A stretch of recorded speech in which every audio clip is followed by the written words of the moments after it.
Hallelujah. अब समय हो चुका है कि हम प्रभु यीशु के पवित्र वचनों को सुने और आशीषों को पाए। अपने पड़ोसी से कहो, खुद भी और मेरा भी ध्यान, बोलो, खुद भी और मेरा भी ध्यान प्रभु के पवित्र वचन की ओर लगने देना। हम एक दूसरे को डिस्टर्ब नहीं करेंगे, केवल खुदा के वचनों की ओर ध्यान से मनन करेंगे यीशु के नाम से। अपनी बाइबल अपने हाथ में लें। प्रभु का वचन कहता है कि तेरी बातों के खुलने से प्रकाश होता है, जिससे भोले लोग समझ प्राप्त करते हैं। Thank you Lord Jesus. आज का टॉपिक रहेगा अय्यूब का फिर से आशीषित होना। हालेलुया। मैं आप सबसे पूछना चाहता हूं, कितने लोग इस बात को मानते हैं कि मैं बहुत परेशान हूं, मैं बहुत दुख के बीच हूं, बहुत सारी चिंताएं, गड़बड़ियां मेरे घर के बीच, मेरे घराने के बीच हमेशा रहती हैं। आज आप जब परमेश्वर के वचन को सुनोगे, आपको अपनी कमजोरियां, बीमारियां, मुश्किलें, चिंताएं, कर्जे बहुत छोटे नजर आएंगे। जिस व्यक्ति की बात आज मैं आप लोगों के साथ करने के लिए जा रहा हूं, उसका नाम अय्यूब है। बाइबल में लिखा है कि अय्यूब से बढ़कर किसी और की परीक्षा पूरी पवित्र बाइबल के बीच कहीं नहीं। हालेलुया। आज एक विश्वासी सोचता है कि मैं प्रभु के बीच हूँ, फिर भी बीमार रहता हूँ, फिर भी कर्जे के बीच रहता हूँ, दुष्ट आत्माओं से जकड़ा हुआ हूँ, मेरे परिवार के लोग नशों के बीच, बुरी संगति के बीच। यीशु के वचन को मैं सुनता और मनन करता हूँ, फिर भी मैं दुखों, तकलीफों, रोग और बीमारियों से जकड़ा हुआ हूँ। हालेलुया।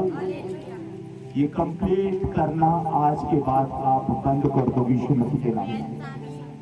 आज आपको पता चलेगा, जो छोटी छोटी टेंशनें, मुश्किलें, बीमारियां आपको बड़ी नजर आती हैं, जब इस व्यक्ति जिसका नाम अय्यूब है, इसके विषय में आप जानो और सीखोगे कि कैसे खुदा ने, हालेलुया, अपने प्रिय जन को, जिससे परमेश्वर प्रेम करता था, किस तरह यहोवा ने शैतान से कहा कि तू मेरे दास अय्यूब को देखता है, इसके समान खरा और मेरा भय मानने वाला पूरी पृथ्वी पर और कोई नहीं है।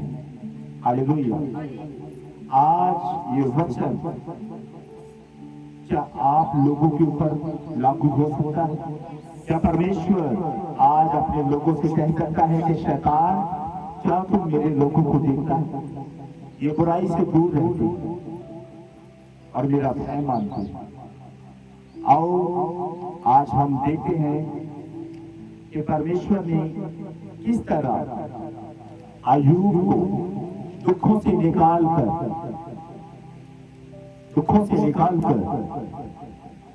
फिर से आशीषित किया। मेरे साथ निकाले अय्यूब 1 से 22 तक।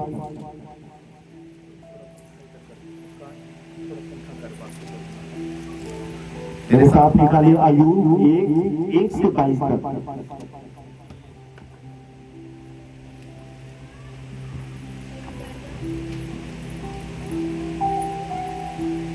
हालेलुया। वचन को ध्यान से सुनना है, एक एक बात पर कान लगाना है। उस देश में अय्यूब नामक एक पुरुष था, वे खरा और सीधा था और परमेश्वर का भय मानता और बुराई से दूर रहता था। उसके 7 बेटे और 3 बेटियां उत्पन्न हुई।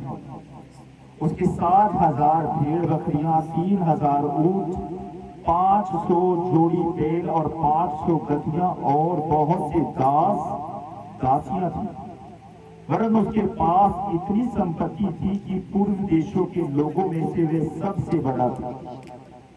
उसके बेटे बारी बारी से एक दूसरे के घर में खाने पीने को जाया करते थे और अपनी तीनों बहनों को अपने संग खाने पीने के लिए बुलवा भेजते थे। जब जब भोज के दिन पूरे हो जाते थे तब तब अय्यूब उन्हें बुलाकर पवित्र करता और बड़े भोर को उठकर उनकी गिनती के अनुसार होम बलि चढ़ाता था, क्योंकि अय्यूब सोचता था कदाचित मेरे लड़कों ने पाप करके परमेश्वर को छोड़ दिया हो। इस रीति अय्यूब सदैव किया करता था। एक दिन स्वर्ग में यहोवा परमेश्वर के पुत्र यानी स्वर्गदूत उसके सामने उपस्थित हुए और उनके बीच शैतान भी आया। यहोवा ने शैतान से पूछा, तू कहां से आता है?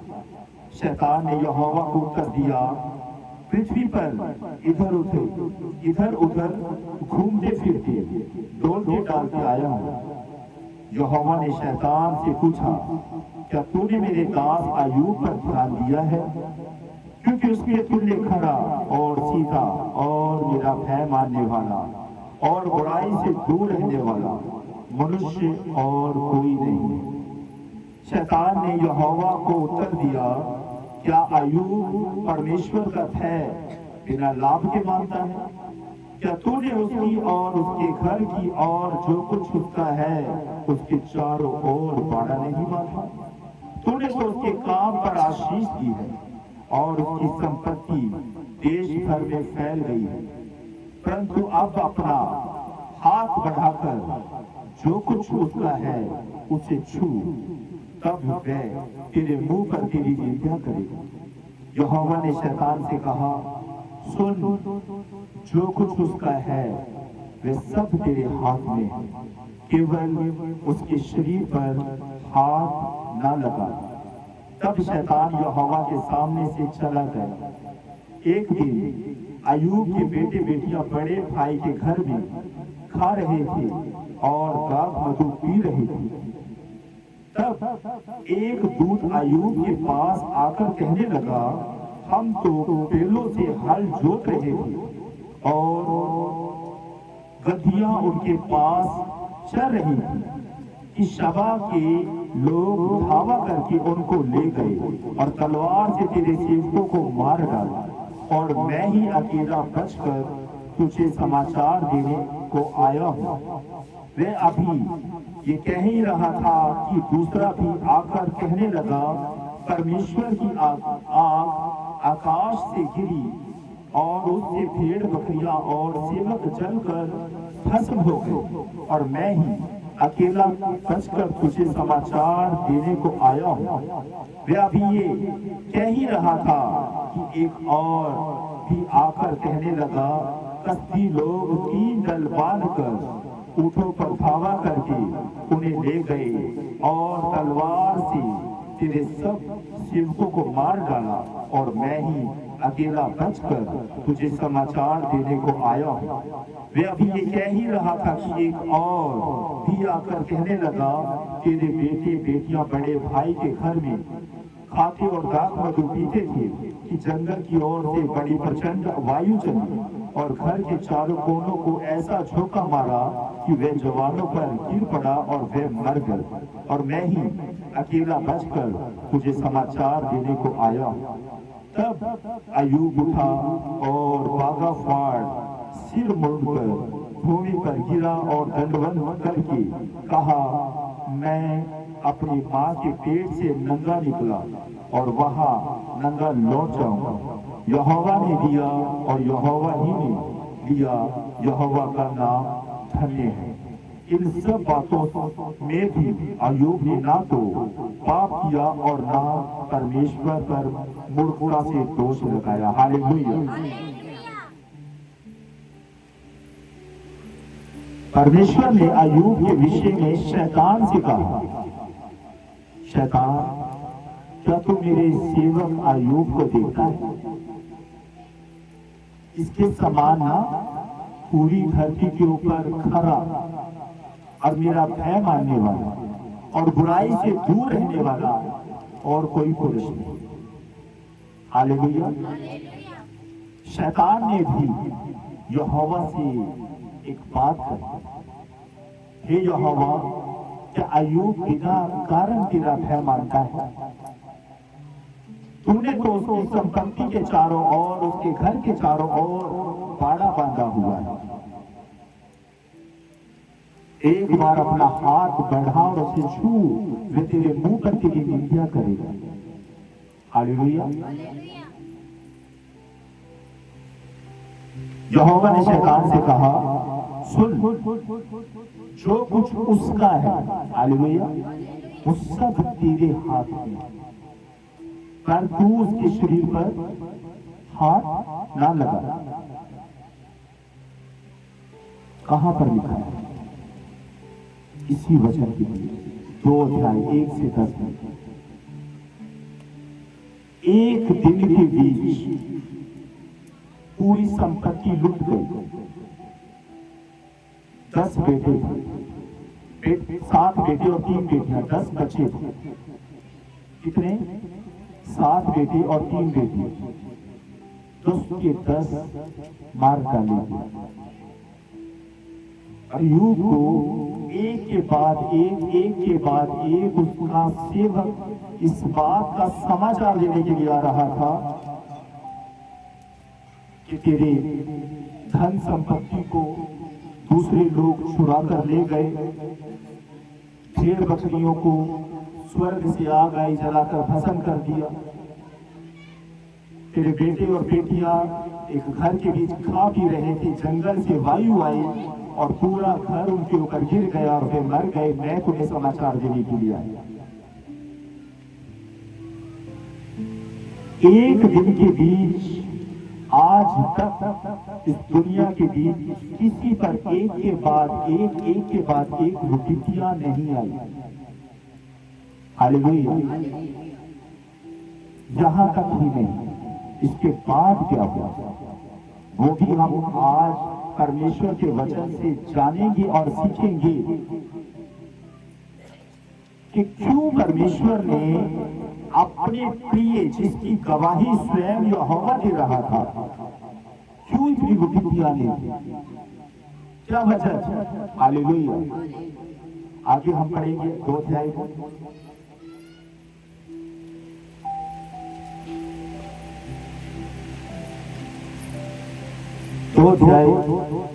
अय्यूब 2 1 से 10 तक हम पढ़ेंगे।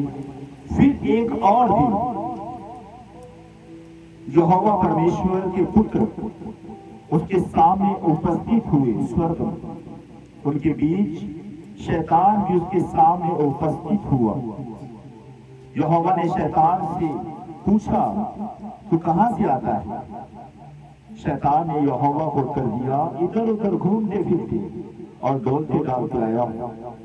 यहोवा ने शैतान से पूछा, क्या तूने मेरे दास अय्यूब पर ध्यान दिया कि उसकी ध्यान दिया है कि पृथ्वी पर उसके तुल्य खरा और सीधा और मेरा भय मानने वाला और बुराई से दूर रहने वाला मनुष्य और कोई नहीं। यदि तूने मुझे बिना कारण उसका सत्यानाश करने को उभारा तो भी वह अब तक अपनी खराई पर बना है। शैतान ने यहोवा को उत्तर दिया, खाल के बदले खाल और प्राण के बदले मनुष्य अपना सब कुछ देता है, इसलिए केवल अपना हाथ बढ़ाकर उसकी हड्डियों और मांस छू, तब वह तेरे मुंह पर तेरी निंदा करेगा। यहोवा ने शैतान से कहा, सुन, वे तेरे हाथ में है, केवल उसका प्राण छोड़ दे। तब शैतान यहोवा के सामने से निकला और अय्यूब को पांव के तले से ले सिर की चोटी तक बड़े बड़े फोड़ों से पीड़ित किया। तब अय्यूब खुजलाने के लिए एक ठीकरा लेकर राख पर बैठ गया। तब उसकी स्त्री उससे कहने लगी, क्या तू अब भी अपनी खराई पर बना है, परमेश्वर की निंदा कर और चाहे मर जाए तो मर जाए। उसने उससे कहा, तू एक मूढ़ स्त्री की सी बातें करती है। क्या हम जो परमेश्वर के हाथ से सुख लेते हैं दुख ना लें? इन सब बातों में भी अय्यूब ने अपने मुंह से कोई पाप नहीं। हालेलुया।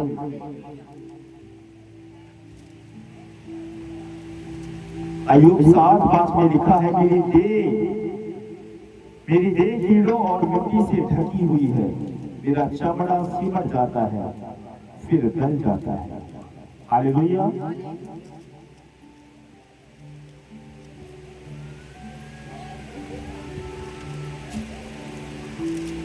अय्यूब तो हर रोज जब उसके बेटे एक दूसरे के घर पर जाकर भोज किया करते थे, खाना खाया करते थे, अय्यूब के अंदर एक बात हमेशा बनी रहती थी कि मेरे बच्चों से कोई ऐसा पाप ना हो गया हो जिससे यहोवा क्रोधित हो। वो हर दिन अपने बेटों के नाम लेकर, अपनी बेटियों के नाम लेकर होम बलि चढ़ाया करता था। फिर भी हालेलुया, फिर भी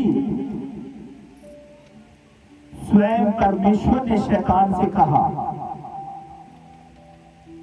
क्या तू अय्यूब को देखता है? कितनी बार कहा यहोवा ने? 2 बार।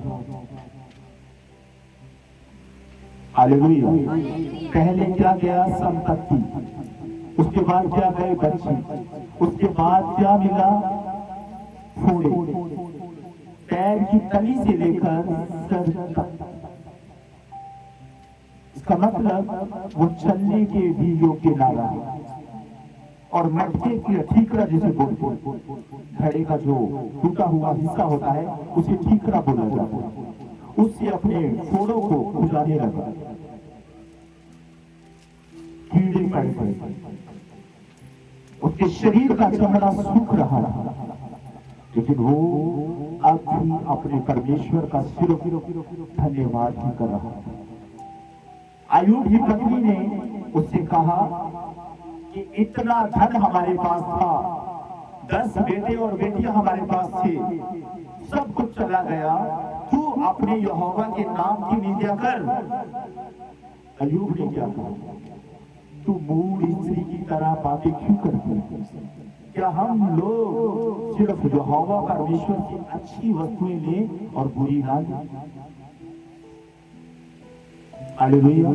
आप लोगों के मनों में एक बात चल रही होगी कि जब अय्यूब परमेश्वर से इतना डरता था, खुदा का इतना भय मानता था, फिर भी परमेश्वर ने उसे इतने बड़े दुख के बीच क्यों डाला? हालेलुया। सोच कर देखो और अपने आप को जांच कर देखो। जिसकी गवाही स्वयं यहोवा परमेश्वर दे रहे हैं, हालेलुया, कि शैतान को सीधा चैलेंज कि इस व्यक्ति से बढ़कर खरा और मेरा भय मानने वाला पूरी पृथ्वी पर और कोई नहीं। हालेलुया। फिर आप क्या हो? आप क्या हो? आपके जीवन के बीच जब छोटी सी मुश्किलें आ जाती हैं, खुदा के नाम की निंदा शुरू हो जाती है। मैं ये नहीं कहता कि आप ये कहते हैं प्रभु तेरे नाम की निंदा हो, आप ये तो नहीं कहते, लेकिन आप जब उदास हो जाते हो वो निंदा जैसा काम हो जाता है, क्योंकि आपका विश्वास खुदा पर इतना ही था।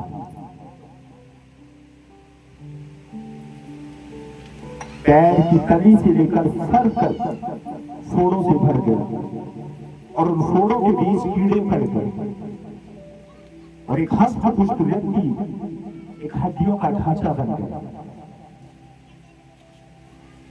बाइबल के बीच इस बात का पक्का प्रमाण नहीं मिलता कि वो कितने लंबे समय तक दुखों में रहा, लेकिन वो कुछ महीनों तक इस दुख के बीच रहा। हालेलुया। इस दुख के बीच रहा। जो ना अच्छे से सो पाता था, ना खा सकता था, ना पी सकता था। पत्नी बार बार आकर यही बात कहा करती थी, तू यहोवा के नाम की निंदा कर, लेकिन उसके मुख से एक बार भी अपने परमेश्वर यहोवा के नाम की निंदा नहीं की।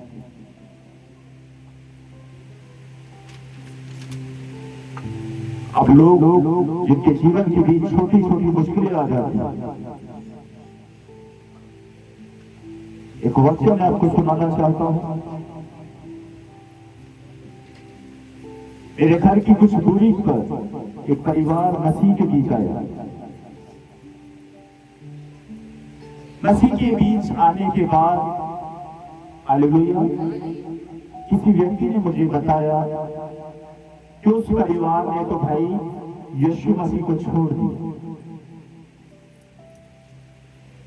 मैंने कहा क्यों? उस व्यक्ति ने कहा, जब उन्होंने प्रभु यीशु को अपना प्रभु स्वीकार किया, उनके घर की तो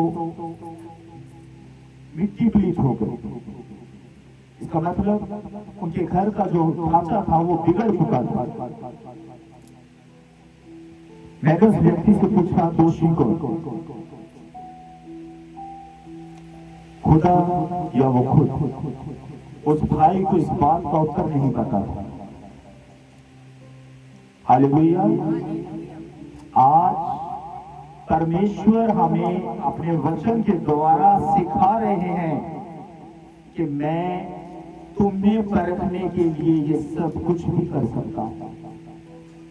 हालेलुया। तुम्हें परखने के लिए मैं सब कुछ कर सकता हूं।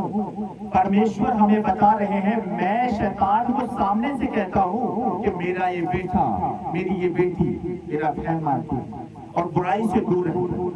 इसके समान खरा और मेरा भय मानने वाला पूरी पृथ्वी पर और कोई नहीं। ये कौन है जो खुदा को उकसाता है? ये वो है जो कभी मनुष्य को परमेश्वर का नाम लेने से प्रसन्न नहीं होता। उसने यहोवा को क्या किया? उकसाया। हालेलुया।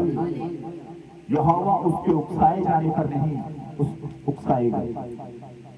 यहोवा ने तो ये काम इसलिए होने दिया कि मैं भी तो देखूं, जिसकी गवाही मैंने शैतान को दी है कि शैतान कितना जोर लगाएगा इसे मुझसे दूर करने के लिए। हालेलुया। यहोवा ने क्या कहा? उसका शरीर तेरे वश में है, लेकिन उसके प्राण को घात ना करना, वो मेरे हाथ में है। हालेलुया। शैतान ने क्या कर दिया? अय्यूब फोड़ों से भर दिया, शरीर में कीड़े पड़ गए। अय्यूब ने एक बार भी नहीं कहा कि प्रभु मैं तो दिन रात तेरे नाम की महिमा करता हूं। हर रोज जब मेरे बेटे और बेटियां आपस के बीच खाने पीने के बीच एक के बाद एक दूसरे बेटे बेटियों के घरों पर जाते हैं, हर रोज एक के नाम को लेकर मैं होम बलि चढ़ाया करता हूं।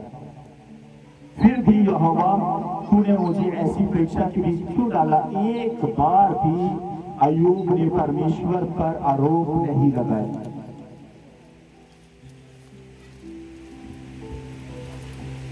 आज एक विश्वासी जिसके जीवन के बीच कुछ पलों के लिए रोग और बीमारियां आ जाती हैं, वो प्रभु के पास आता है। हालेलुया। चर्च के बीच आता है, एक भाई एक बहन उसे प्रभु यीशु के बारे में बताती है कि मेरी बहन, मेरे भाई, तू प्रभु यीशु के पास जा, तू तुम्हारी बीमारी से आजाद हो जाएगा, बंधनों से छूट जाएगा। वो भाई, वो बहन, वो बच्चा परमेश्वर के भवन के बीच आती है। हालेलुया। परमेश्वर का वचन उनसे क्या कह रहा है? कोई लेना देना नहीं। उनका ध्यान सिर्फ अपनी चंगाई के ऊपर लगा हुआ है। हालेलुया। खुदा के दास ने क्या वचन सुनाया? परमेश्वर का कलाम हमसे क्या कह रहा है? कोई लेना देना नहीं, सारा फोकस अपने ऊपर है। कब मैं इस दुष्ट आत्मा से आजाद होऊंगा?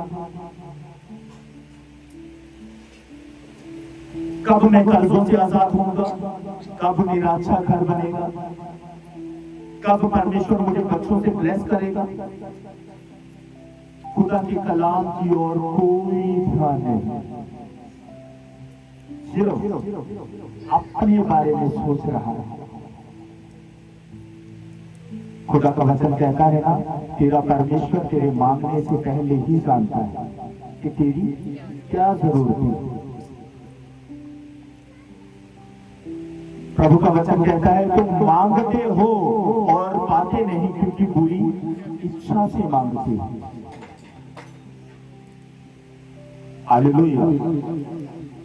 खुदा चाहते हैं कि पहले हम परमेश्वर के धर्म और राज्य की खोज करें, तो परमेश्वर हमें वे चीजें भी देगा जिसकी हमें जरूरत है। हम खुदा के पास आते हैं, चर्च लगी जाए, एक बहन अपनी एक सहेली को लेकर आती है, एक भाई अपने दोस्त को लेकर आता है कि तू परमेश्वर के भवन के बीच जा, देखना खुदा तुझे आजाद करेगा।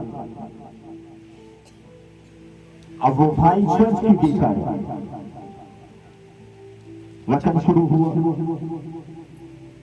आराधना शुरू हुई, कोई आराधना की ओर ध्यान नहीं। एक बात मैं आप सबसे कहना चाहता हूं, कई बार आप आराधना शुरू होने के बाद आते हैं, हालेलुया।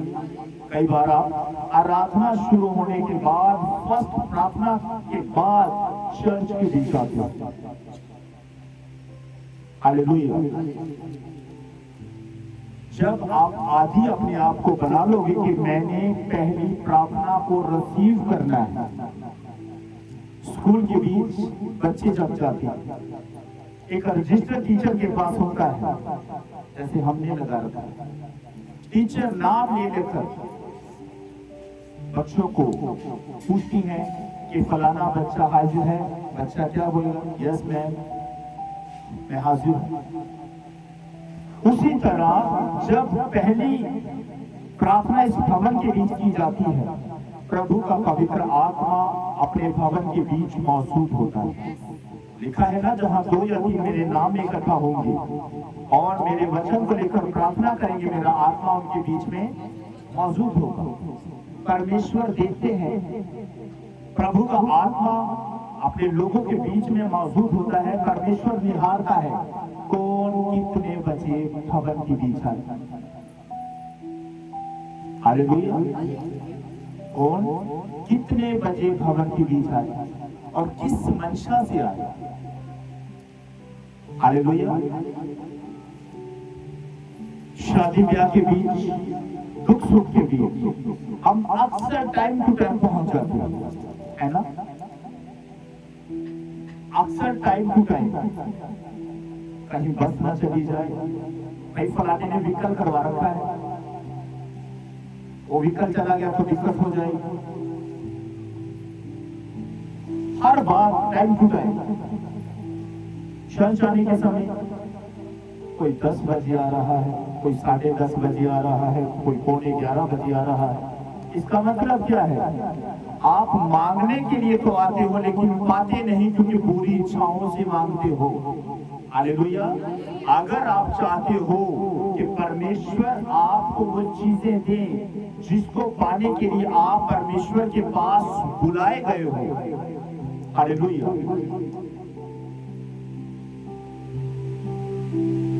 पिता के आने से पहले अगर बच्चे मौजूद हों तो पिता खुश होगा, उसका आदर होगा। अगर पिता पहले आ जाए और बच्चे बाद में आएंगे तो क्या होगा? निरादर होगा, क्योंकि आप तो अपने आप को पिता से भी बड़ा महसूस कर रहे हो।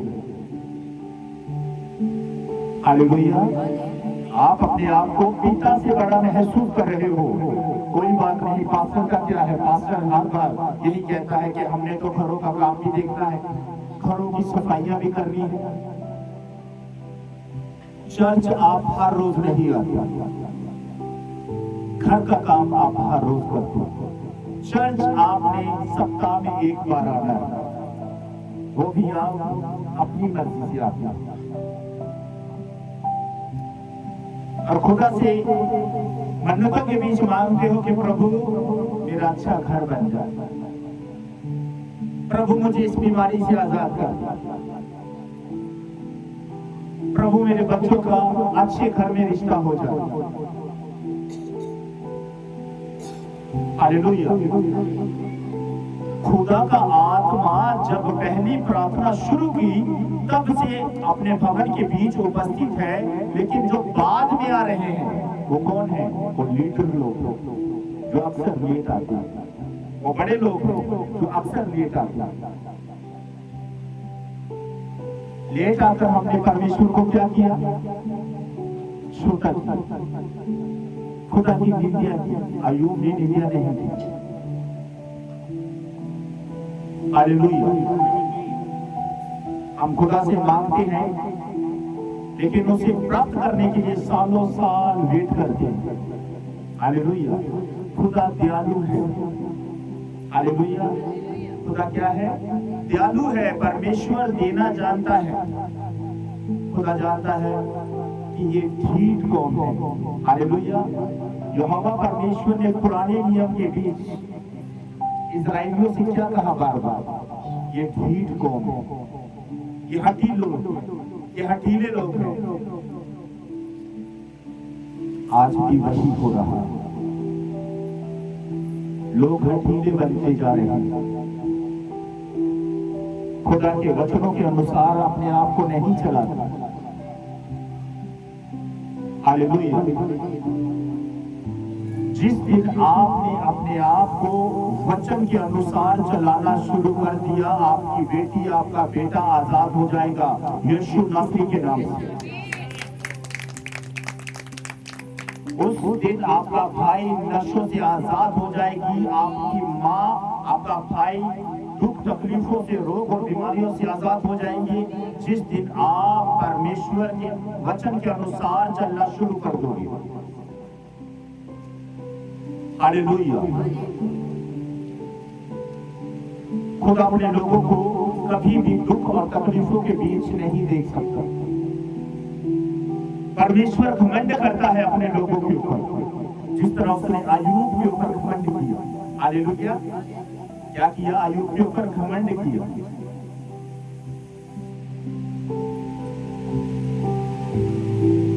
शैतान का ध्यान परमेश्वर ने अय्यूब की ओर फेर दिया। क्या तूने अय्यूब के ऊपर ध्यान दिया? हालेलुया।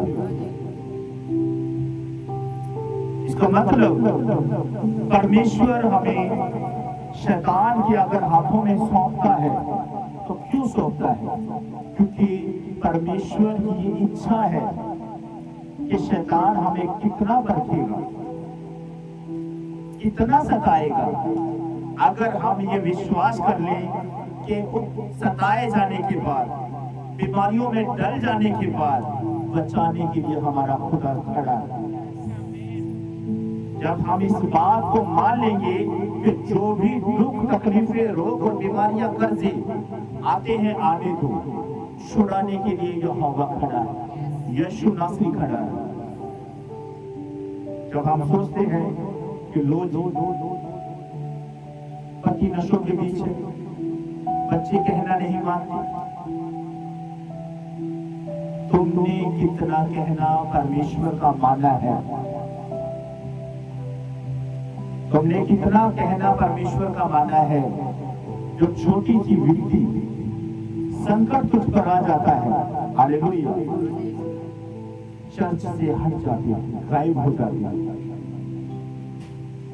जिस तरह से बादल जब आसमान के बीच छा जाते हैं तो सूरज दिखाई नहीं देते, उसी तरह एक विश्वासी जब उसके जीवन के बीच छोटी मोटी मुश्किलें आ जाती हैं तो वो भी चर्च के बीच दिखाई नहीं देती। जिस व्यक्ति का जिक्र आज परमेश्वर के पवित्र वचन के बीच हम कर रहे हैं, गौर से देखिए, संपत्ति चली गई, हालेलुया, संपत्ति चली गई, खुदा में बना हुआ है। भेड़ बकरियां, दास दासियां आग से जलकर भस्म हो गए, फिर भी परमेश्वर में बना हुआ है। बच्चे एक घर के बीच खा पी रहे हैं, तेज हवाएं चली, घर पर छत गिर पड़ी और बच्चे मर गए, फिर भी परमेश्वर में बना हुआ है। वस्त्र फाड़े, कितनी बड़ी बात कही। यहोवा ने दिया, यहोवा ने ले लिया, यहोवा का नाम मुबारक हो, धन्य हो। आज का विश्वासी ऐसा नहीं करता। यहोवा ने दे दिया तो लिया क्यों? आज का विश्वासी ऐसे करता है। मैंने तो आस की थी कि परमेश्वर से मैंने एक मांगा है, दो देगा। हालेलुया। आज का विश्वासी क्या करता है कि मैंने तो खुदा से मांगा था और मेरा विचार था कि एक की बजाय मुझे दो मिलेंगे।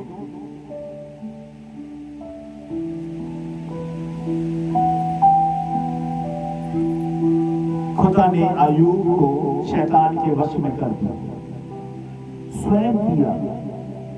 क्यों?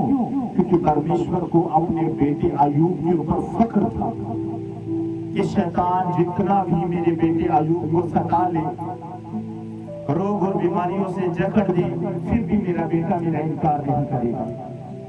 उदाहरण के तौर पर अगर एक बच्चे को उसके पिता से दूर कर दिया जाए और उस बच्चे को डराया और धमकाया जाए कि अगर तूने अपने पिता का इनकार नहीं किया तो तुझे मार दिया जाएगा। अब बच्चा जिसका वो खून है, हालेलुया, अपने बाप का इनकार करेगा या हामी भरेगा? एक तरफ डर बना हुआ है कि अगर ना कर दूंगा तो मुझे मार दिया जाएगा, अगर हाँ करूंगा तो पता नहीं क्या होगा। अय्यूब भी नहीं जानता था कि इसके बाद क्या होगा। जो कुछ अय्यूब को मिला, दुख तकलीफें, रोग और बीमारियां, धन्यवाद प्रभु। प्रभु का वचन भी कहता है हर हाल में धन्यवाद करो। अगर दुख और तकलीफों के बीच भी हो तो भी धन्यवाद करना ना छोड़ो। हालेलुया। परमेश्वर कहता है जब तेरे जीवन के बीच आनंद हो फिर भी धन्यवाद कर, और जब तेरे जीवन के बीच दुख और तकलीफें हो तो भी धन्यवाद कर, जिस तरह अय्यूब कर रहा।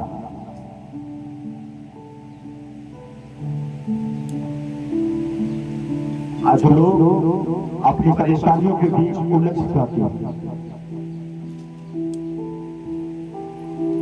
वो दूसरों की ओर आस लगाते हैं कि कौन हमारी मदद के लिए आएगा, कौन हमें इन समस्याओं से निकालेगा। हालेलुया। अय्यूब के जो नौकर चाकर उससे मुख फेर कर चले जाया करते, जो हमेशा अय्यूब को सुलूक मारा करते थे, अय्यूब के बुलाने पर भी उसके पास नहीं आते, क्योंकि वे उससे क्या करने लग गए थे? नफरत करने लग गए थे। क्योंकि एक व्यक्ति फोड़ों से भरा हुआ, जिसके शरीर के फोड़ों में से रेशा टपक रहा, जिसके शरीर के बीच रेशा पड़ा हुआ है, कीड़े पड़े हुए हैं, जिसके शरीर से दुर्गंध आ रही है, कोई भी अय्यूब के पास भी आना नहीं चाहता था। उसकी पत्नी भी उसे छोड़कर साइड हो गई। लेकिन खुदा अपने बेटे अय्यूब को देख रहा था। जब शैतान एक के बाद एक विपत्ति, संकट अय्यूब के ऊपर ला रहा था, तो खुदा ने अय्यूब से मुख नहीं फेरा। परमेश्वर देख रहा था, कोई बात नहीं, ये मेरा बेटा है जिसकी गवाही मैंने दी है। हालेलुया।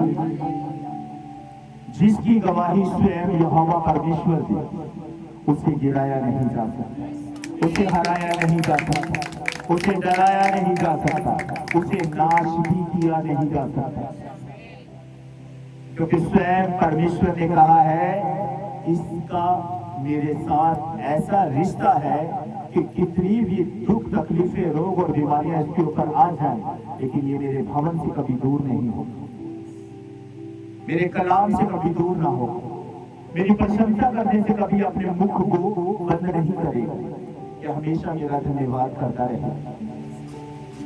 एक विश्वासी के जीवन के बीच अगर रिश्तेदारी के बीच मर्द होगा, हालेलुया, कोई मर गया, दिन कौन सा रखा जाएगा? संडे का दिन। पास्टर जी कल मैं चर्च नहीं आ पाऊंगा, क्यों जी? हमारे ना रिश्तेदारी के बीच कोई मर गया, इसलिए मैं वहां पर जाऊंगा, क्योंकि मेरा जाना वहां पर बहुत जरूरी है, क्योंकि वो मुर्दा व्यक्ति सिर्फ तेरी ही आवाज को सुनकर शायद जीवित हो। यीशु ने कहा मुर्दों को मुर्दे गाड़ने दो, जो मर गया उसके लिए रोने के लिए क्यों अपने समय को खराब कर रहे हो? आज एक व्यक्ति क्या करता है, मैंने बहुत बार सिखाया, प्रशंसा चाहते हैं भाई, कोई हमारी प्रशंसा करो, देख तेरे दुख और तेरे सुख के बीच तेरे कंधे के साथ कंधा मिलाकर हम खड़े रहे।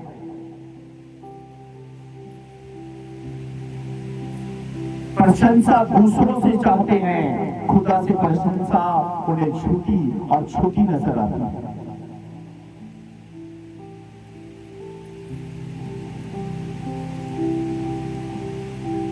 अरे प्रशंसा तो परमेश्वर कर रहा है, वो भी लूसीफर के सामने, इब्लीस के सामने, कि मेरा ये सेवक जो है ना, ये मेरा भय मानता है,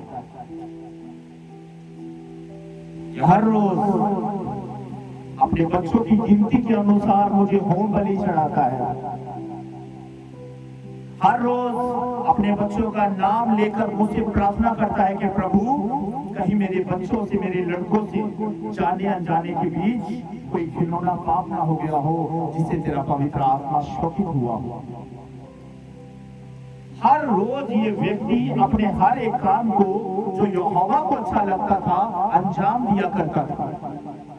फिर भी यहोवा परमेश्वर ने सामने से शैतान को क्या किया? अपनी ओर देखने के लिए कहा। जब स्वर्ग के बीच इकट्ठा हुए और उनके बीच शैतान भी था, स्वर्गदूतों से यहोवा ने नहीं बल्कि शैतान से ये प्रश्न किया, क्या तू मेरे दास अय्यूब को देखता है?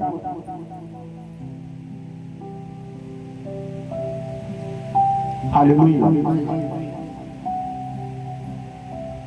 जिन चीजों को आप पाने की कोशिश कर रहे हो, हालेलुया, जिन चीजों को आज आप पाने की कोशिश कर रहे हो और उस दिन आप परमेश्वर के भवन के बीच नहीं आते, मैं आपको बता देता हूं, प्रभु यीशु के नाम से वे चीजें आपसे दूर हो जाएंगी। जिन्हें पाने के लिए आप यहोवा को छोड़ देते हो, वे चीजें आपसे दूर हो जाएंगी। क्योंकि खुदा का वचन ये कहता है, तू अपने आप से भी अधिक, अपने प्राण से भी अधिक, अपने बच्चों, अपने घराने से भी अधिक मुझसे प्रेम कर। हालेलुया। ये बात परमेश्वर क्यों कह रहे हैं?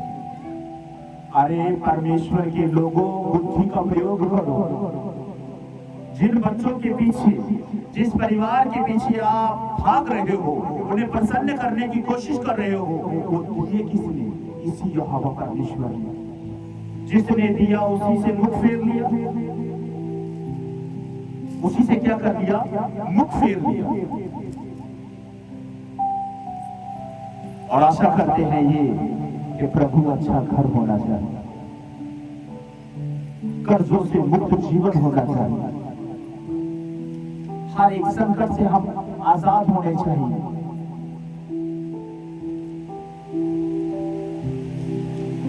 हमारा सारा दिन दूसरों को खुश करने पर चला जाता है, सारा दिन।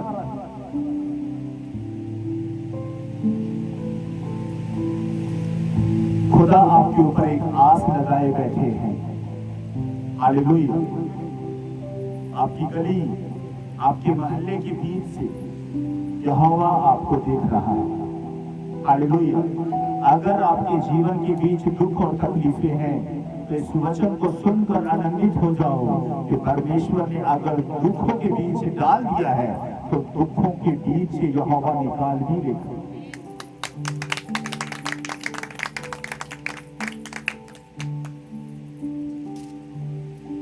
याकूब 1:12 में लिखा है, धन्य है वे मनुष्य जो परीक्षा में स्थिर रहता है, क्योंकि वे खरा निकलकर जीवन का वे मुकुट पाएगा, जिसकी प्रतिज्ञा प्रभु ने अपने प्रेम करने वालों से की है।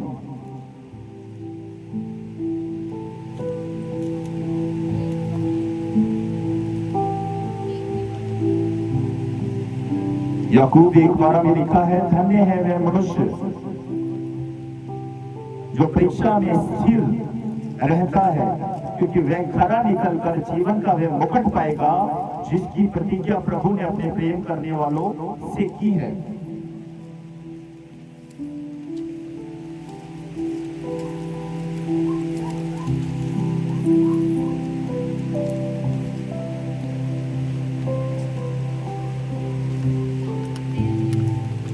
मेरे साथ निकाले पहला कुरिन्थियों 10 उसका 13 वचन।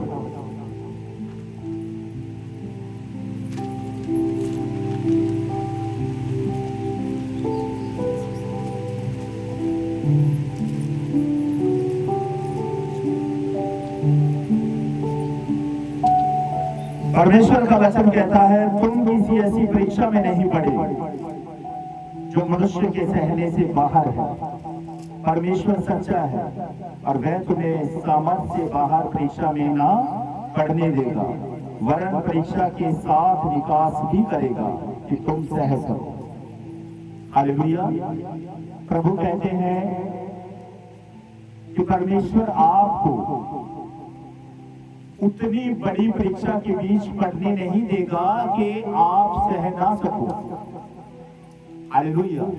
अगर परीक्षा में डाल देगा तो विकास भी करेगा, निकाल भी लेगा। हालेलुया।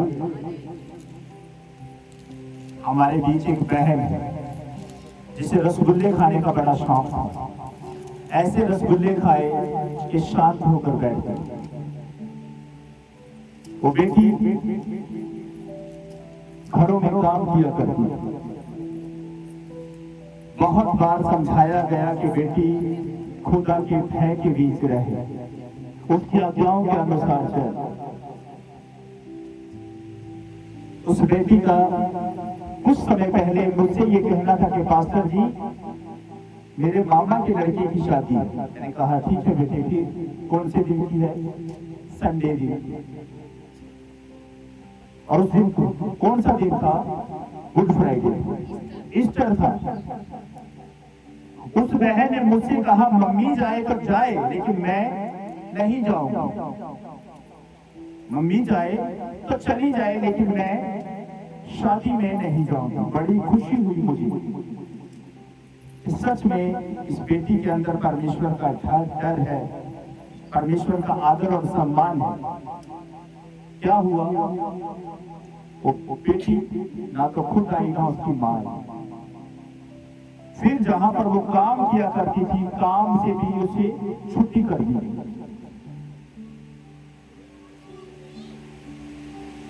काम से छुट्टी हो गई। क्यों हो गई? जिसने दिया उसे ही छोड़ दिया। हालेलुया। यीशु ने कहा, जो जगत से प्रेम रखता है वो परमेश्वर से क्या करता है? बैर रखता है। इस बेटी ने जगत से प्रेम, जगत मतलब अपने पारिवारिक मेंबरों से, अपने रिश्तेदारों से प्रेम दिखाया और खुदा से बैर कर दिया।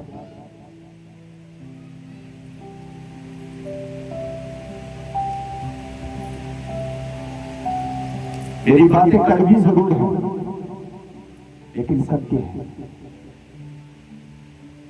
खुदा का कलाम मुझे सिखाता है, प्रचार हमेशा सत्य का कर, सुनने वाला चाहे एक ही क्यों ना हो। अगर आपकी बातें खुदा के दास के कानों में पड़ जाए और खुदा का दास वचन के द्वारा आपको एहसास ही ना करवाए, तो इसका मतलब खुदा का दास एक अच्छा पास्टर नहीं है।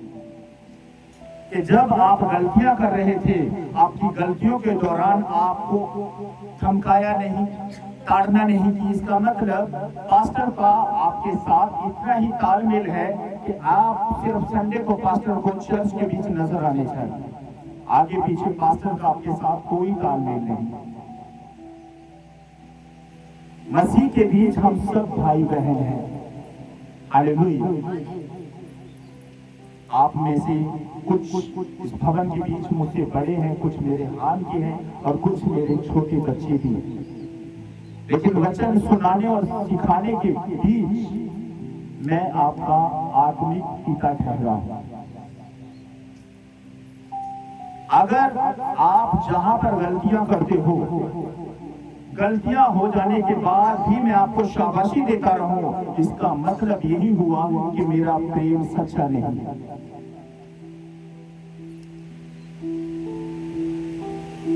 मेरा प्रेम सच्चा नहीं है। अगर जहां पर आप गलतियां करते हो, जब आपको रोका जाए, टोका जाए, डांटा जाए, तो इसका मतलब आपका पास्टर चाहता है, आपका भाई, आपका बेटा चाहता है कि मेरे ये भाई, मेरे ये बहन, हालेलुया, हमेशा परमेश्वर की उपस्थिति के बीच नजर आए। रिश्तेदारों को खुश करने के लिए, मामा को खुश करने के लिए क्या कहा, मेरा भाई ये कहेगा, पता नहीं किसने ये बात कही कि संडे वाले दिन अगर कोई मर जाए तो क्या तब भी तुम चर्च में जाओ? हाँ, यीशु ने कहा मुर्दों को मुर्दे गाड़ने दो।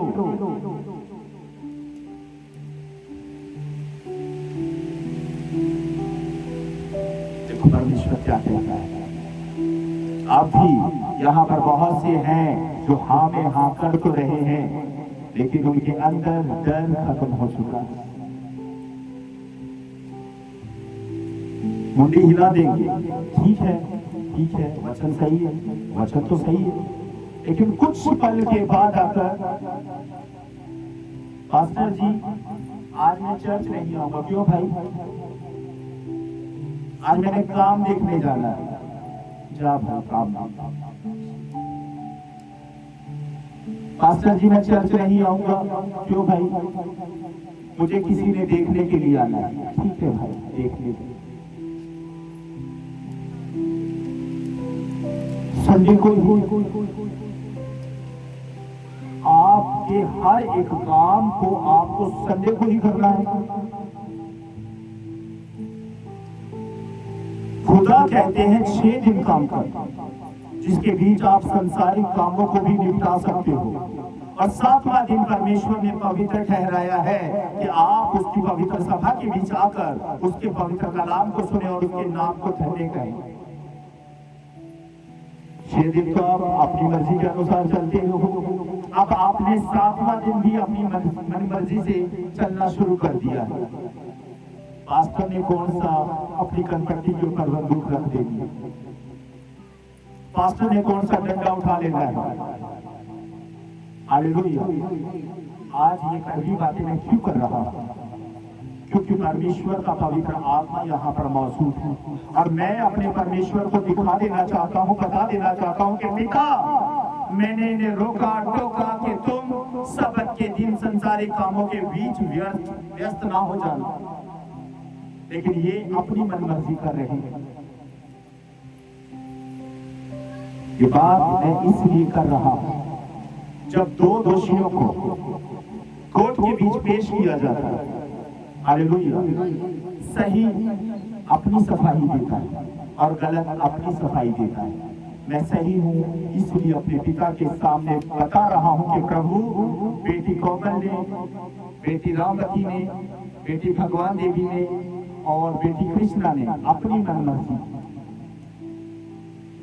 पिता मैंने तेरा वचन इन्हें सुखाया है और सिखाया है कि प्रभु का वचन कहता है 6 दिन जो चाहे तुम कर, रिश्तेदारियों के बीच 6 दिन घूमना है घूम, याद है मैंने अपने विषय में क्या आपको बताया है कि जब भी मैं रिश्तेदारी के बीच जाता हूँ, पहला नंबर मैं जल्दी जाता हूँ, और जब जाता हूँ तो शुक्रवार को अपने घर पर होता हूँ।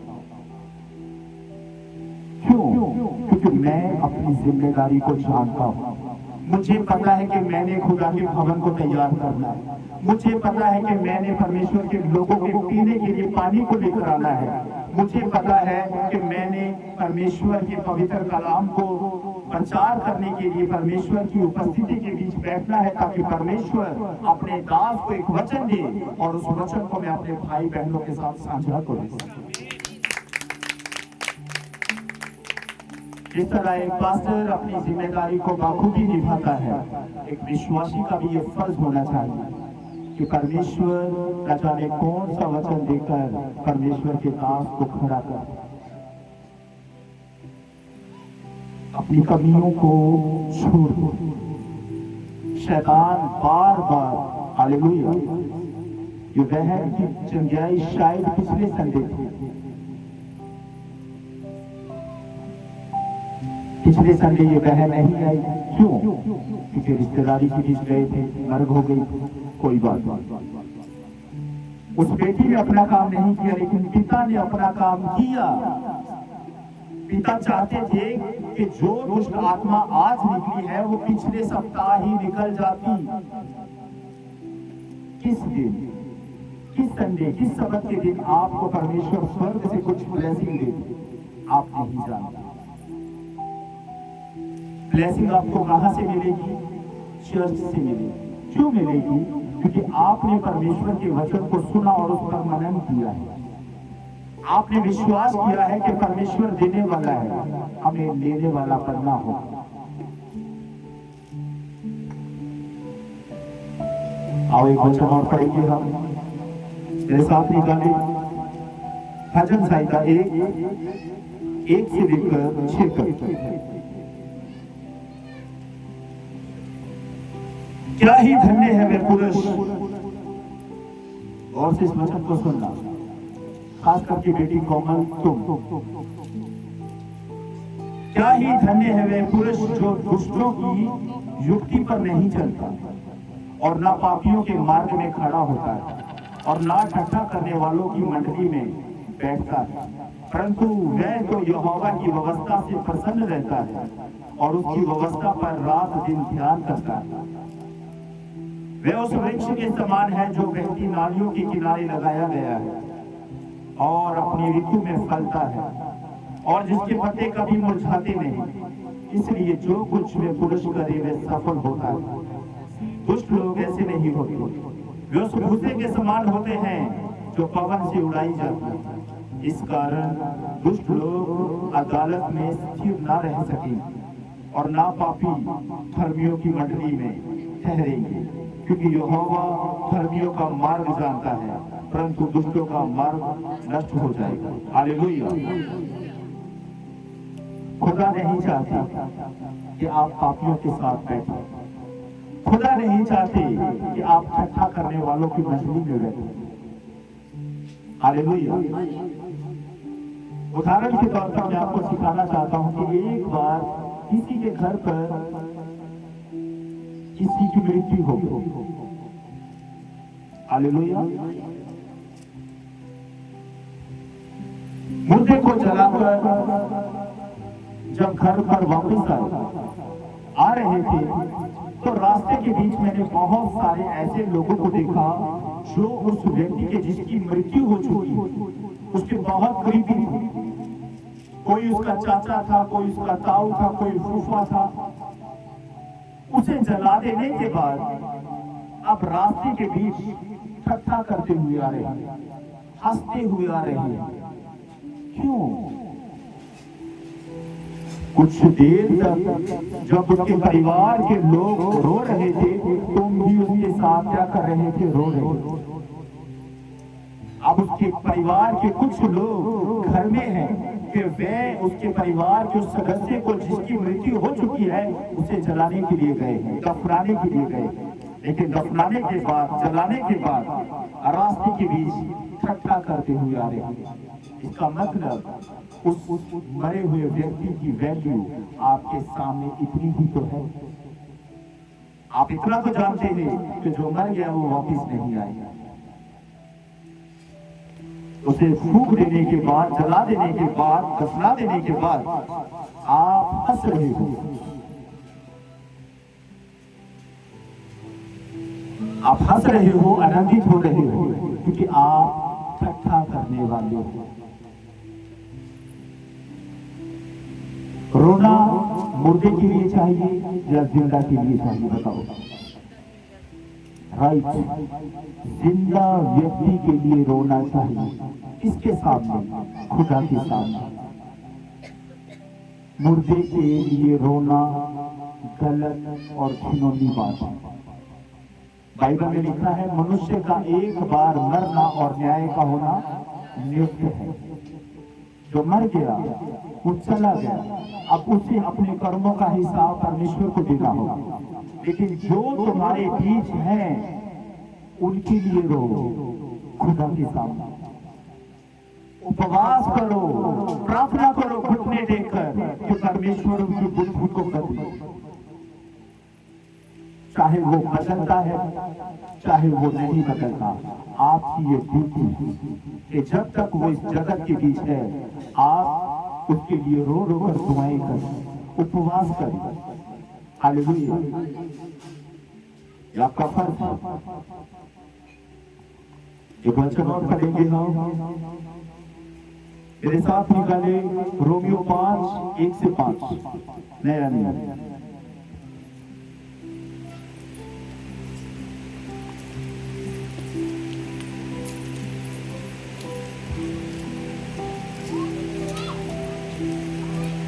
जब हम विश्वास से धर्मी ठहरे हैं तो अपने प्रभु यीशु मसीह के द्वारा परमेश्वर के साथ मेल रखें, जिसके द्वारा विश्वास के कारण उस अनुग्रह तक जिसमें हम बने हैं हमारी पहुंच भी हुई है, और परमेश्वर की महिमा की आशा पर घमंड करें। केवल यही नहीं, वरन हमें कलेशों में भी घमंड करें, ये जानकर कि कलेश से धीरज और धीरज से खरा निकलना और खरे निकलने से आशा उत्पन्न होती है, और आशा से लज्जा नहीं होती, क्योंकि पवित्र आत्मा जो हमें दिया गया है उसके द्वारा परमेश्वर का प्रेम हमारे मन में डाला गया है। कितना अच्छा वचन है। 3 में लिखा है, केवल यही नहीं पर हमें कलेशों में भी घमंड करें, ये जानकर कि कलेश से धीरज और धीरज से खरा निकलना और खरे निकलने से आशा उत्पन्न होती है। हालेलुया। कलेशों के बीच हमें क्या रखना चाहिए? धीरज रखना चाहिए। धीरज का मतलब विश्वास रखना चाहिए। जब हमारे जीवन के बीच दुख, संकट, कलेश आ जाते हैं, हालेलुया, वो किस लिए? हमें जांचने और परखने के लिए। हमें जांचने और परखने के लिए है। पिछले दिनों के बीच आप लोगों को सिखाया गया कि अगर आप एक बड़े ऑफिस के बीच काम करते हैं और आप हमेशा सोचते हो कि मालिक आपकी सैलरी कब बढ़ाएगा। आपने बहुत बार मालिक से कहा कि मालिक मेरी सैलरी को बढ़ा दे, हालेलुया, लेकिन मालिक आपकी सैलरी को बढ़ा नहीं रहा। इसका मतलब आप वैसा काम कर ही नहीं रहे जिससे मालिक खुश हो। इसका मतलब मालिक आपको दिखा रहा है कि तेरी वैल्यू मेरे सामने कोई खास नहीं है। अगर मालिक के सामने नौकर की वैल्यू खास हो जाए तो मालिक कभी भी नहीं चाहेगा कि उसका एक कर्मचारी उसके ऑफिस को छोड़कर चला जाए। हालेलुया। या तो कर्मचारी के बीच कुछ कमी है, मालिक तो अपनी जगह पर मालिक है, हालेलुया, लेकिन कर्मचारी का ये फर्ज बनता है कि अगर मेरी सैलरी बढ़ नहीं पा रही तो कमी कहां पर है। अगर मुझे आशीषें नहीं मिल रही तो कमी कहां पर है? बाइबल कहती है अपने आप को जांच और परख ले कि तू कहां पर है। इसका मतलब अगर हम खुदा से चाहते हैं कि प्रभु मुझे ये आशीष, ये ब्लेसिंग मिल जाए, तो इसका मतलब अगर नहीं मिल रही तो कमी खुदा में नहीं, हम में है। खुदा तो आज सिखा रहा है अपने वचन के द्वारा कि मेरे लोगों, मैं तुम्हारे विषय में इस बात को लेकर घमंड करता हूं कि तुम मेरा भय मानते हो, तुम मेरी आज्ञाओं के अनुसार चलते हो। हालेलुया। खुदा अपने लोगों के विषय में घमंड कर रहे हैं। किसके सामने? शैतान के सामने। क्या परमेश्वर का घमंड करना आपके लिए उचित है? अच्छा है या बुरा?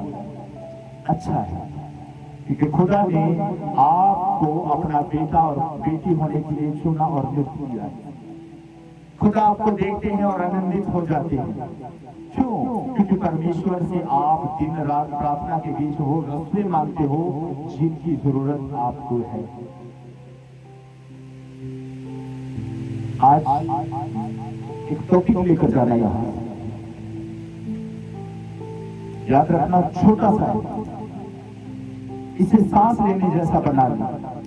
मैं अक्सर ये करता हूं, प्रभु यीशु मुझे आपकी जरूरत है, आपके बिना मैं कुछ भी नहीं। जब कहीं पर भी जाना, इस दो लाइनों को, प्रभु यीशु मुझे आपकी जरूरत है, आपके बिना मैं कुछ भी नहीं। जब आप अपने आप को आदि बना लोगे हर बात के बीच कि पिता क्या मुझे ये वस्त्र खरीदने चाहिए? पिता मैं जाऊं, तेरा आत्मा मेरी अगुवाई कर।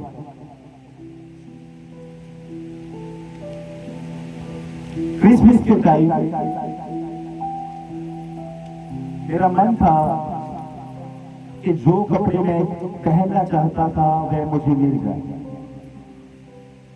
मैं एक बच्चे को अपने साथ लेकर गया और दूर तक चले गए, वैसे वस्त्र मुझे नहीं मिले जैसे मैं पहनना चाहता था।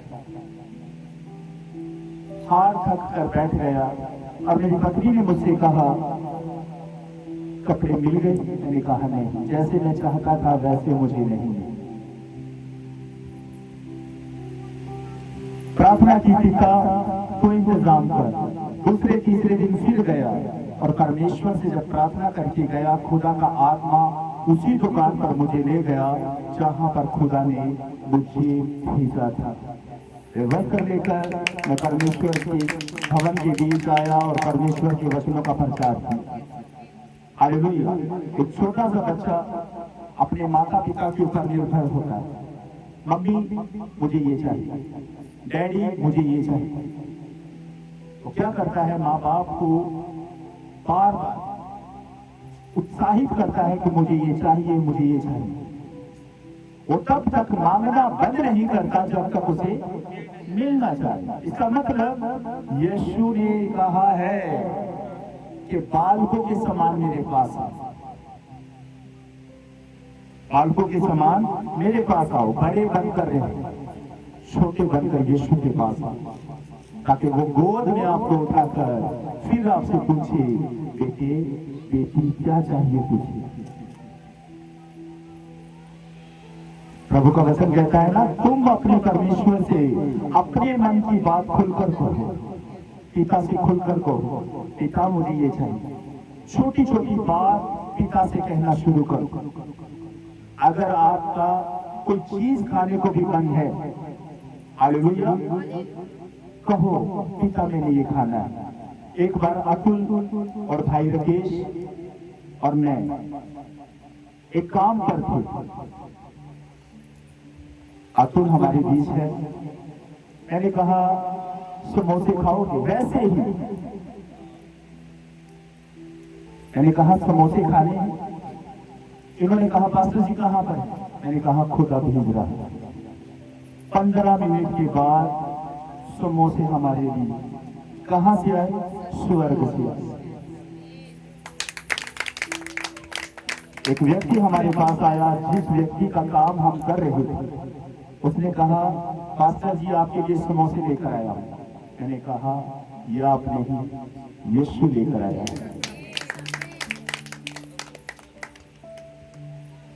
पिछले दिनों के बीच मैंने एक बार कलीसिया से कहा, न जाने क्यों मैंने कहा कि मैंने कुछ मीठा खाना है, मेरा दिल कर रहा है। और सभी कलीसिया के मेंबरों ने मीठा खाने के लिए कुछ ने अपने हाथों से बनाया। उन्होंने जी जान से वो वस्तु बनाई खाने के लिए, चाहे वो बाजार से लेकर आए, चाहे उन्होंने अपने हाथों से बनाया। हालेलुया। जितने मन से उन्होंने खुदा के दास को खिलाया, अपने हाथों से उस वस्तु को बनाया, उतने ही दिन से खुदा ने, उनके दास ने खुदा से उनके लिए प्रार्थना की कि प्रभु उनके हाथ सदा बोने वाले, देने वाले बने रहे, मांगने वाले कभी भी ना हो। उनके मसीह के नाम एक और बहुत पढ़ेंगे हम, रोमियो 8:18 से 39 तक।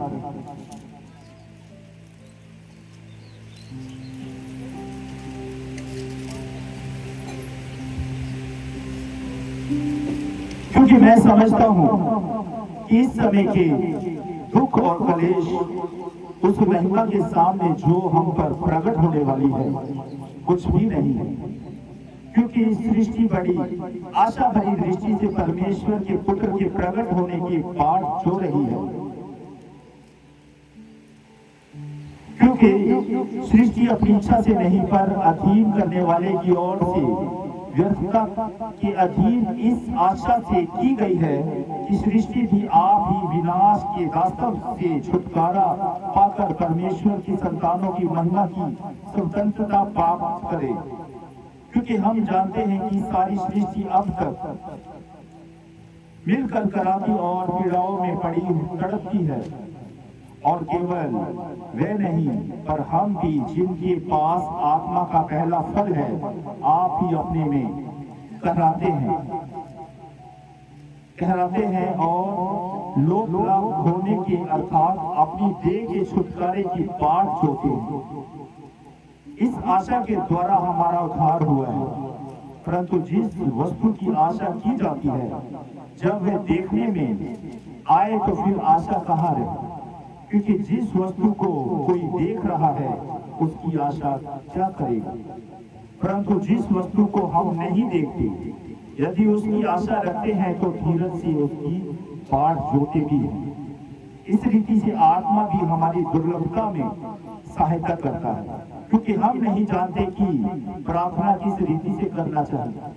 परंतु आत्मा आप ही ऐसी आहें भरकर जो बयान से बाहर है हमारे लिए विनती करता है। और मनों को जांचने वाला जानता है कि आत्मा की मनसा क्या है, क्योंकि वह पवित्र लोगों के लिए परमेश्वर की इच्छा के अनुसार विनती करता है।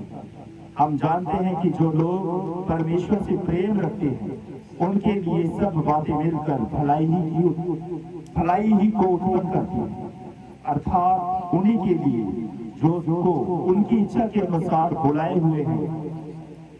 क्योंकि जिन्होंने उसने पहले से जान लिया, उन्हें पहले से ठहराया भी है कि उसके पुत्र के स्वरूप में हो, ताकि वे बहुत भाइयों में पहलौठा ठहरे। फिर जिन्हें उनसे पहले से ठहराया, उन्हें बुलाया भी है, और जिन्हें बुलाया उन्हें धर्मी भी ठहराया है, और जिन्हें धर्मी ठहराया उन्हें महिमा भी दी है। अंत हम इन सब बातों के विषय में क्या कहें? यदि परमेश्वर हमारी ओर है तो हमारा विरोधी कौन हो सकता है? जिसने अपने निज पुत्र को भी ना रख छोड़ा, परंतु उसे हम सब के लिए दे दिया, वे उसके साथ हमें और सब कुछ क्यों ना दे? परमेश्वर के चुने हुए पर दोष कौन लगाएगा? परमेश्वर ही है जो उनको धर्मी ठहराने वाला है। फिर कौन है जो दंड की आज्ञा देगा? मसीह ही है जो मर गया वरन मुर्दों में से जी भी उठा, और परमेश्वर के दाहिने और हमारे लिए निवेदन भी करता है। कौन हमको मसीह के प्रेम से अलग करेगा? क्या क्लेश, क्या संकट, या उपद्रव, या अकाल, या नंगाई, या जोखिम, या तलवार? जैसा लिखा है, तेरे तेरे तेरे लिए हम दिन भर घात किए जाते हैं, हम वध होने वाली भेड़ों के समान गिने गए हैं। परंतु इन सब बातों में हम उसके द्वारा जिसने हमसे प्रेम किया है जीवन से भी बढ़कर है।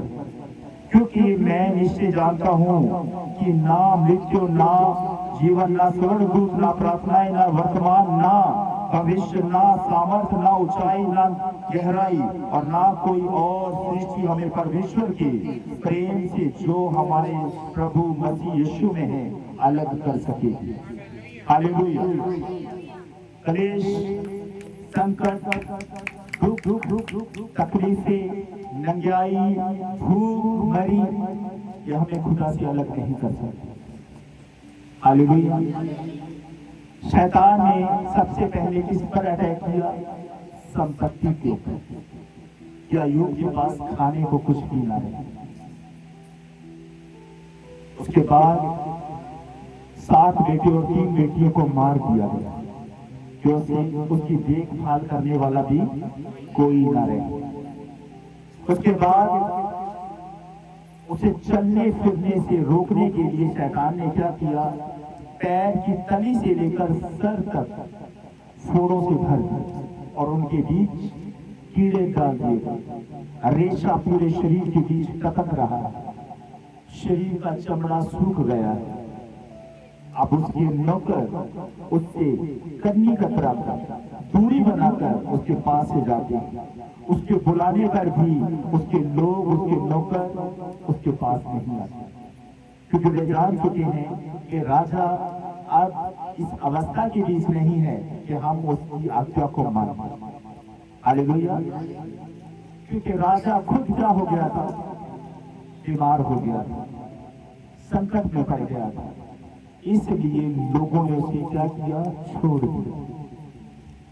जब आपके जीवन के बीच भी संकट आए, दुख और तकलीफ आए, चाहे लोग आपको छोड़कर चले जाएं, लेकिन परमेश्वर आपको कभी भी नहीं छोड़ेगा। उस समय खुदा आपको दिखाते हैं कि मेरे बेटे, मेरी बेटी, देख ले। जिन्हें खुश करने के लिए वो अक्सर उनकी भीड़ के बीच घुस जाया करता था, उनकी मंडली में मिल जाया करता था, आज तेरे साथ कोई भी नहीं। आज मनुष्य को प्रसन्न करने के लिए उनकी जैसी चाल आप मत चलो। मनुष्य को खुश करने के लिए परमेश्वर से बैर मत रखो। अपने अपने रिश्तेदारों के पास या मोबाइल फोन से ये फोन करो कि जब भी आप अपने बेटों की, बेटी की शादी करते हो तो संडे अगर आप वो दिन रखते हो तो हमारे घर पर भी शादी का कार्ड लेकर मत आना। अगर शुक्रवार शनिवार को करते हो तो हम आपके पास आपके बेटे और बेटियों की शादी के बीच शामिल होने के लिए तैयार है। हालेलुया। फोन कर दो अपने रिश्तेदारों या अपने स्टेटस पे ऐसा मैसेज लगाओ कि यीशु से बढ़कर हमारे लिए और कुछ भी नहीं। मेरे भाई और बहनों, जिस तरह अय्यूब जब तक स्वस्थ था, सब नौकर चाकर, बच्चे उसका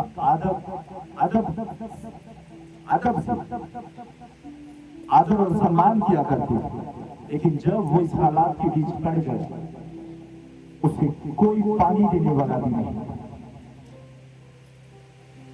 हालेलुया।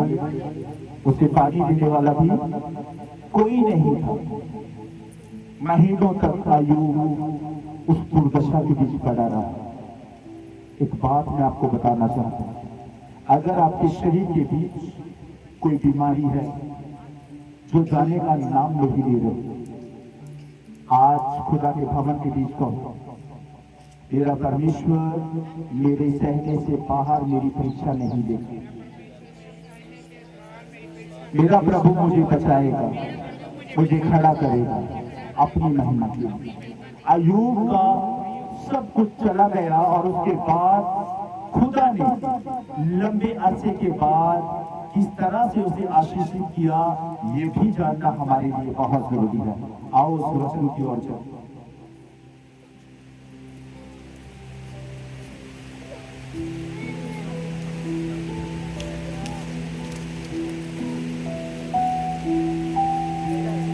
मेरे साथ निकाले अय्यूब 42:10 से 17 तक।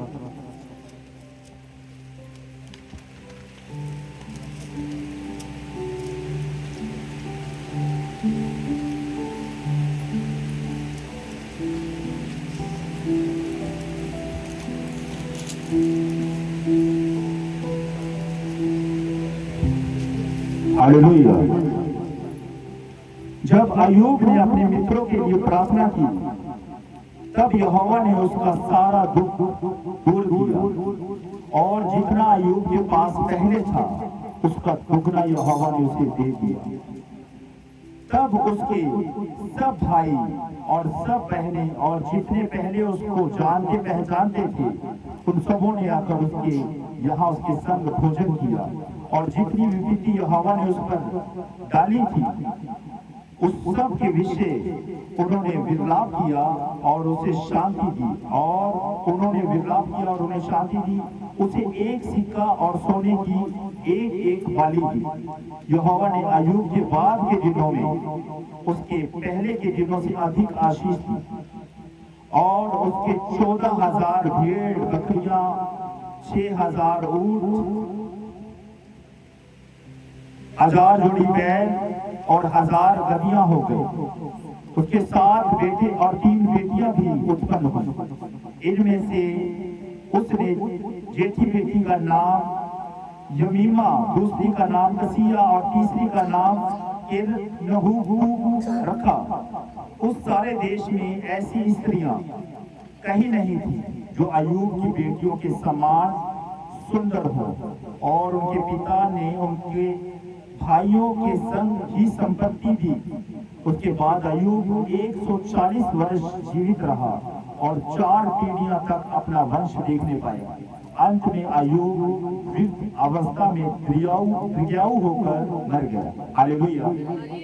इतना बड़ा संकट आने के बाद परमेश्वर ने उसकी उम्र कितनी बढ़ा दी? 140 साल। हालेलुया। जितनी संपत्ति गई डबल परमेश्वर ने करके लौटा। जितने बचे गए 10 के 10 परमेश्वर ने बचे लौटा दिए। आपने भी अगर कुछ खो दिया है तो पालोगे यीशु मसीह के नाम से। खुदा में बने रहे। खुदा देखता है कि मैं छोटी चीज को लूंगा और देखूंगा कि मेरी बेटी मेरी ओर बढ़ेगी, मेरा बेटा मेरी ओर बढ़ेगा, या उस वस्तु के छीन जाने का दुख करेगा। हालेलुया। जो चला जाए उसके लिए दुखी मत हो। हालेलुया।